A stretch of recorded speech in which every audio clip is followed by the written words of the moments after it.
Kolej budi fibro kajum tip nam ta result teki don artli result ke bangan pentip akane ke video kawai kedai jong accountant kawai kedai jong peon kane kedai jong ka the departmental selection committee DSC constituent notification selected the following candidate at the work interview 16/10/2024 for the post mentioned below on contractual basis kinedi post contractual office of the commissioner for person with disabilities government of Meghalaya.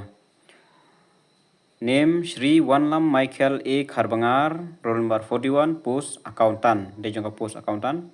Selected person concerned is hereby allotted for appointment as accountant on contractual basis. Is hereby report in the office within 15 days.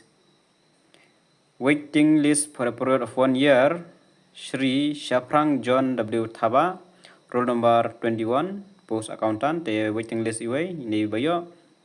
In haban li report hapo khasan singi ban yo ya kaneka post. Then sa kapos jong peon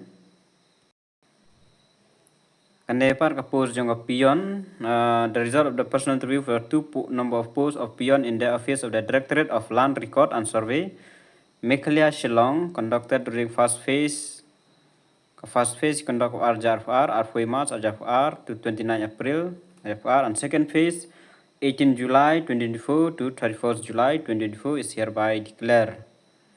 The kini candidate kiba sya select Shri Wan Jablang Raji khas Jaintia but Shri Yang Chiang Sangma napo Garo kategori. The tangi higi jing betep Kuleshbun.